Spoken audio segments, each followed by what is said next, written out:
어젯밤에는 저의 지난 34년간의 사역을, 그 삶을 돌아보는 시간을 가졌습니다. 하나님께서는 저에게 평생 동안 영혼을 섬긴 말씀을 선포하는 사명을 주셨습니다. 이 사명의 길은 저에게 가장 익숙한 삶의 길이었습니다. 그러나 하나님께서는 때때로 제가 익숙한 삶의 길을 떠나서 새로운 인생길로, 사명의 길로 인도하실 때가 있습니다.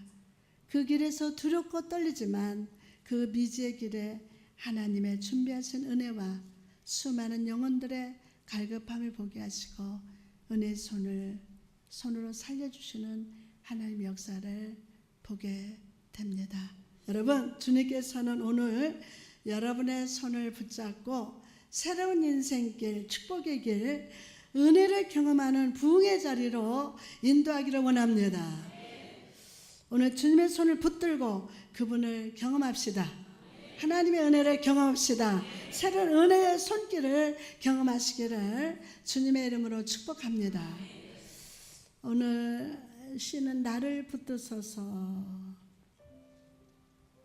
내 인생에 두려운 것은 익숙한 표지판을 떠나 가보지 않는 그 길을 향해 손가락을 가리키실 때입니다. 주저하고 망설이고 초조해도 내 손을 잡아 이끄시는 따스한 손길에 내 영혼을 맡겨봅니다. 그 길에서 이전에 보지 못한 영혼의 꽃들을 보고 주님의 손바닥에서 아침 이슬처럼 뿌려지는 생명의 생수에 고개 숙인 꽃들이 생명으로 피어남을 보았습니다. 닫힌 눈에 빛이 들어가고 막힌 것이 뚫리며 사랑하는 자를 끌어안듯이 다시 피어난 믿음의 잎사귀를 감싸 안아주는 그 사랑을 나는 보고 느끼며 만져보고 생각하며 만났습니다. 오늘 그분이 당신의 손을 잡아 이끄십니다. 맡기십시오. 경험하십시오.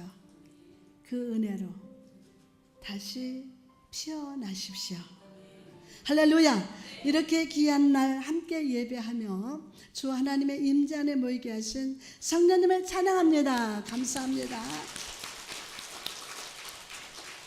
이전보다 빨리 찾아온 무더위가 온 땅을 메마르게 하고 우리를 덥게 하지만 오늘 말씀의 구름 속에 가득한 은혜의 소낙비가 여러분 각 사람의 메마른 심령을 은혜와 충만으로 채워주실 줄 믿습니다. 1912년 4월 10일 영국을 출항해서 미국 뉴욕으로 항하던 여객선이 있었습니다. 이 배는 선장과 승무원 승객을 모두 합쳐서 2200명이 넘는 사람들이 타고 있었습니다. 순조로이 항해를 이어가던 4월 14일 오후 11시 어운 바다에 갑자기 나타난 빙산의 배를 탁 충돌했습니다. 배에 큰 구멍이 났고 빠른 속도로 침몰하기 시작해서 배 안에 탔던 2000명의 사람 중 1500명이 목숨을 잃었습니다. 여러분, 이 이야기 속에 나오는 배가 어떤 배인지 아십니까? 바로 영화로도 유명한 타이타닉.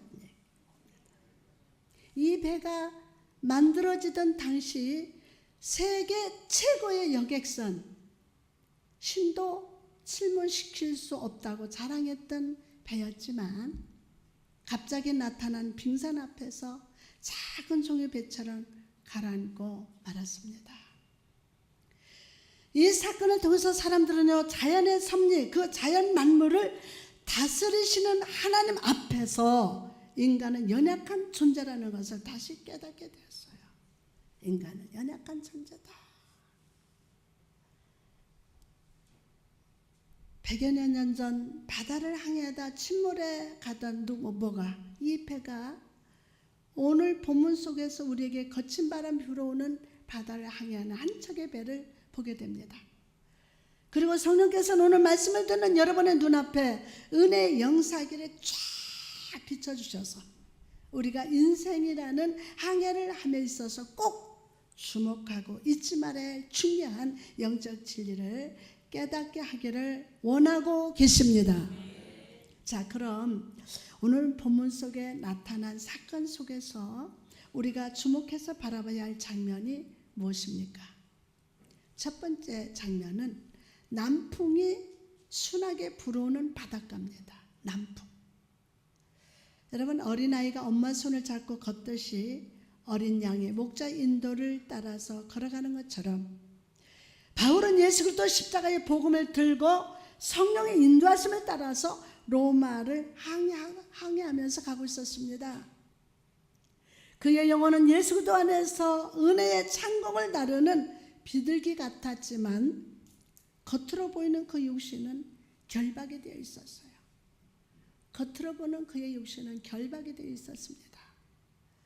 그는 복음으로 죄와 사망과 사단의 올무에 묶인 영혼들을 자유케 하기 위해서 성령의 섭리에 묶여 로마를 향해 항해하고 있었습니다. 그런데 바울이 보기에 앞으로 항해가 순탄해 보이지 않았던 것 같았습니다. 그래서 바울은 백부장을 해서 이렇게 권고하고 있습니다. 사도행전 27장 10절 말씀 보니까 말하되 여러분이요 내가 보니 이번 항해가 하물과 배만 아니라 우리 생명에도 타격과 많은 손해를 끼치리다.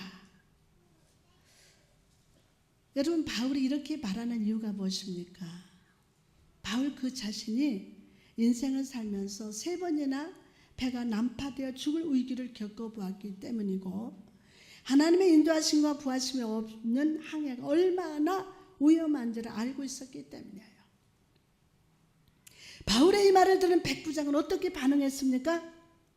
사도행전 27장 11절 말씀 보니까 백부장이 선장과 선주의 말을 바울의 말보다 더 믿더라. 여러분, 저와 여러분, 누구의 말보다도 하나님의 말을 믿으시기 바랍니다. 친구하고 나하고 얘기해도 가짜야. 지난번에 얘기했죠. 누구 말보다도 백부장이 선장과 선주의 말을 바울 말보다 더 믿더라는 거예요. 바울을 로마로 압송하는 책임을 맡은 백부장은 바울의 말보다는 선장의 말을 더 귀를 기울였어요. 바울이 이 배가 순탄치 않다, 타격을 입는다 했지만 안 믿었어요. 왜냐하면 남풍이 순하게 불고 있었기 때문입니다. 북쪽에 있는 로마까지 가기에 이보다 더 좋은 조건이 없었기 때문에 백부장은 바울의 말을 무시하고 선장의 말을 따라서 계속해서 항해를 했던 것입니다. 여러분, 바람이 순하게 부는 바다를 항해하는 이 배를 보면서 저는 이 세상 사람들의 모습을 발견하게 됩니다. 세상은 거대한 바다와 같습니다. 그리고 사람들은 자신만의 배를 타고 자기의 뜻대로 자기가 가고 싶은 방향으로 항해를 합니다. 단 5분 뒤, 10분 뒤의 미래에 어떤 일이 있을지 알지 못하는 연약한 존재임에도 불구하고 오늘 인생의 날씨가 맑고 지금 이 순간 내 인생의 성공을 향한 남풍이 불어오는 것만 바라보고 있기 때문입니다. 여러분, 오늘 여러분은 어떤 인생의 항해를 하고 계십니까? 여러분의 인생을 살아가면서 하나님 말씀보다 성령의 인도하심보다 사람 말에 더 귀 기울이고 있지는 않습니까? 지금 나의 삶의 목적과 계획들이 잘 풀리는 것처럼 보이십니까? 여러분, 그럴 때일수록 우리는 더욱 영의 길을 열어서 주의 음성, 주의 말씀에 귀를 기울여야 합니다. 마태복음 7장 13절에서 14절 말씀 보니까 좁은 문으로 들어가라. 멸망으로 인도하는 문은 크고 그 길이 넓어 그리로 들어가는 자가 많고 생명으로 인도하는 문은 좁고 길이 협착하여 찾는 자가 적음이라. 예수님께서는 이 세상에는 넓은 문과 넓은 길, 좁은 문과 좁은 길이 있다고 말씀합니다. 이 세상 사람들은 넓은 길을 찾아갑니다. 그것이 편하기 때문이에요. 힘써도 안 힘쓰기도 싫고 편하게. 그러나 주님께서는 우리가 세상 사람들과 똑같은 선택을 하지 않기를 원합니다. 내 생각과 경험에는 맞지 않아도 하나님이 가라 하시는 길, 하나님의 인도하시는 방향을 따라서 인생의 항해를 하기를 원하고 계심을 믿으시기 바랍니다. 그것이 하나님의 자녀들이에요. 많이 힘들죠. 아프고 힘들고. 고린도전서 9장 25절에서 27절에 이기기를 다투는 자마다 모든 일에 절제하나니 그들은 썩을 승리자의 관을 얻고자 하되 우리는 썩지 아니할 것을 얻고자 하노라. 그러므로 나는 다름질을 하기를 향방 없는 것 같지 아니하고 싸우기를 허공치는 것 같지 아니하며 내가 내 몸을 쳐 복종하게 함은 내가 남에게 전판 후에 자신이 도리어 버림을 당할까 두려워함이로다. 우리 크게 아멘 합시다. 여러분, 오늘 말씀 속의 바울을 보십시오. 그는 스스로 좁은 문으로 들어가 좁은 길을 걸었어요. 그는 승리하기를 원했고 승리자의 관을 얻기 위해서 모든 세상의 유혹에 절제하고 주의 말씀에 복종하는 삶을 살았습니다. 여러분, 우리 신앙의 삶은 내 삶이 형통하고 잘되기 위함이 아닙니다. 내 개인이, 내 가정이, 내 사업이 편안하기 위해서가 아닙니다. 물론 그것도 정말 중요하지만 우리가 성도로서 진정 중요하게 생각해야 할 것은 나의 하루하루를 통해서 만들어지는 인생의 마지막에 승리하기 위함인 줄 믿습니다. 인생의 마지막에 승리하기를 원하는 거예요. 지금 상황을 보는 것보다도 하나님이 가리키는 인생의 끝을 볼 줄 알아야 돼요.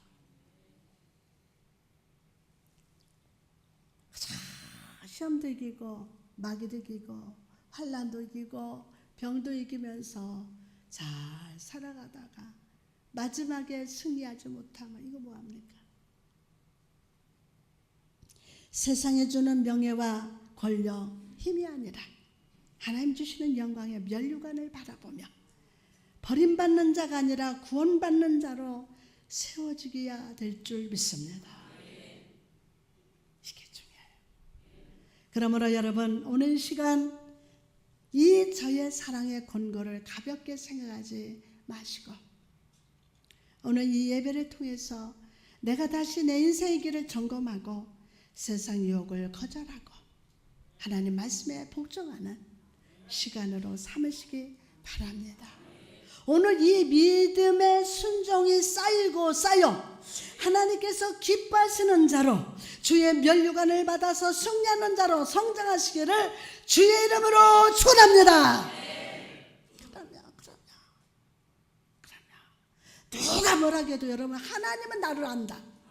시작. 하나님은 나를 아신다. 그러면 하나님 아세요. 루빈스타인이라는 음악가가 있었습니다. 그는 말할 수 없는 노력과 연습으로 세계적인 음악가가 되었습니다. 그가 무대에 설 때마다 많은 사람들이 박수를 보내고 최고라고 인정을 했습니다. 그러나 그날이 오기까지 그는 남들이 모르는 피 같은 노력이 숨어 있었어요. 그는 종종 이렇게 말했다고 합니다.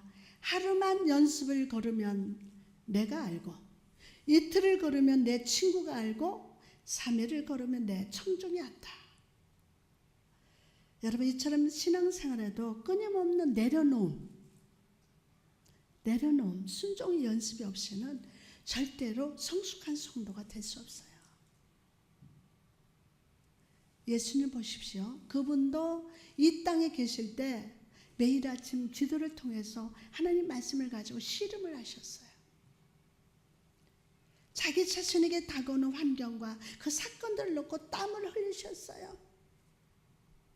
그리고 날마다 주의 말씀대로 순종하려고 하시는 그 모습을 통해서 결국 십자가의 구원을 이루셨습니다. 이처럼 우리도 교회에서뿐만 아니라 내 삶의 환경에서, 내 삶의 자리에서, 직장 생활 속에서 하나님의 말씀을 붙드는 씨름이 있어야 돼요. 말씀을 머리로만 아는 것이 아니라 말씀을 실제로 내 삶에 적용하면서 그 말씀대로 살아보려고 노력하셔야 돼요. 사단과 싸워 이겨야지. 시험을 이겨야죠. 그저 다가오는 대로 그대로 받아먹고 그대로 행하는 게 아니라 싸워 이길 자다. 그 노력이 필요하죠. 죄와 싸우를 피리기까지 하라는 거죠. 그럴 때 성령께서 그런 우리의 모습을 보시고 함께 하시사 사망과 고난의 유라굴로를 피하게 하실 줄 믿습니다. 자, 그리고 성령의 능력으로 우리 삶을 변화시켜 주시사 예수님처럼 승리의 멸관을 쓰게 하실 줄 믿습니다. 자, 다음으로 우리 인생이라는 배는 어떻게 움직이고 어떻게 항해해야 합니까? 첫째로 인생이라는 배는 바람을 의지하여 움직입니다.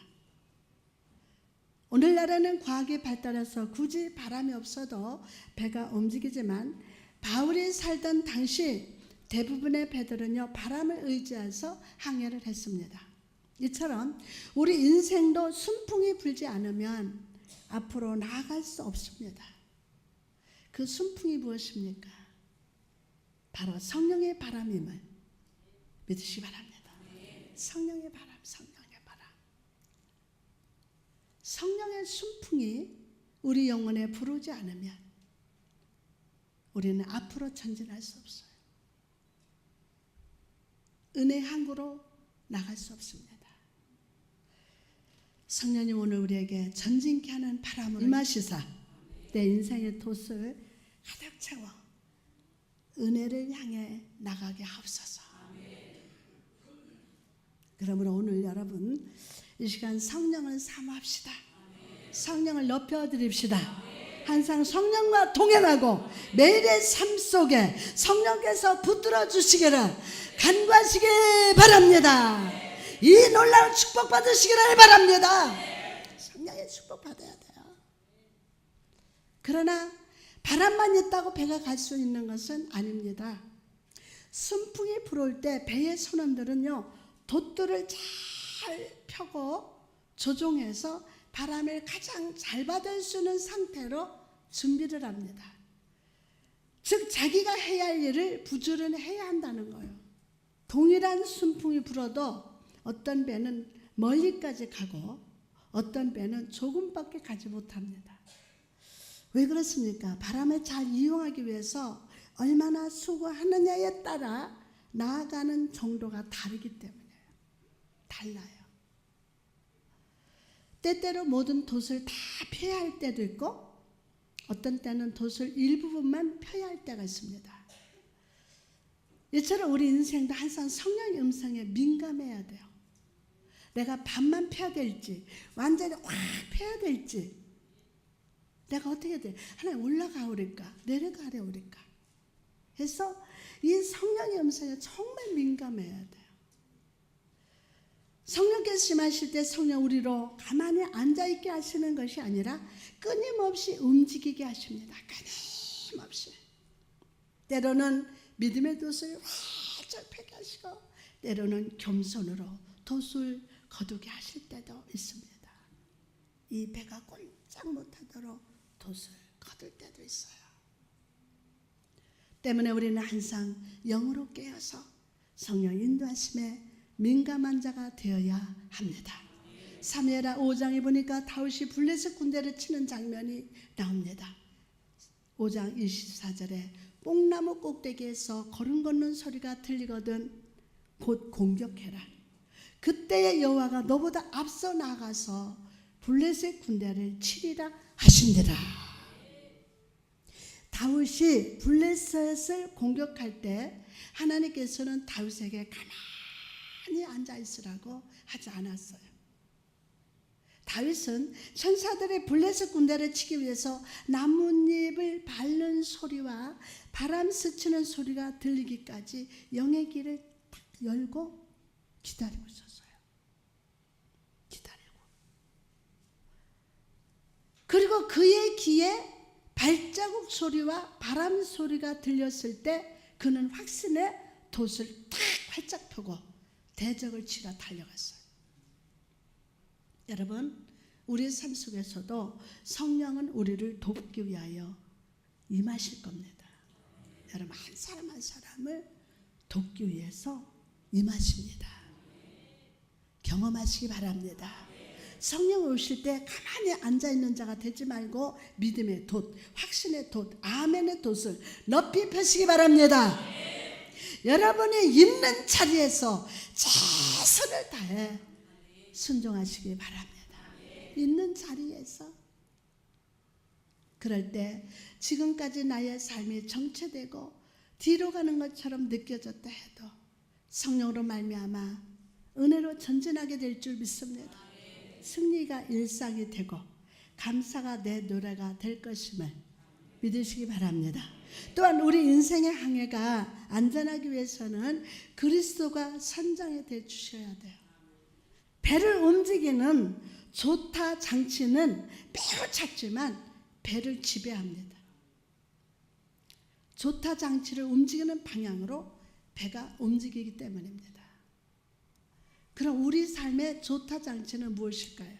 그것은 바로 내가 가장 사랑하고 좋아하는 것입니다. 여러분의 생각과 행동은 여러분이 사랑하는 곳으로 움직이게 됩니다. 맞죠? 거기로 움직이게 돼요.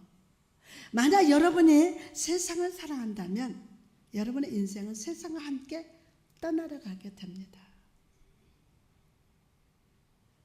그러나 예수 그리스도가 그 선장이 된 사람은 우리의 인생은 하나님과 신령한 축복과 은혜를 향하여 움직이게 할 것임을 믿으시기 바랍니다. 믿으시기 바랍니다. 그러면 오늘 여러분의 인생의 선장은 누구십니까? 한번 점검해 보세요.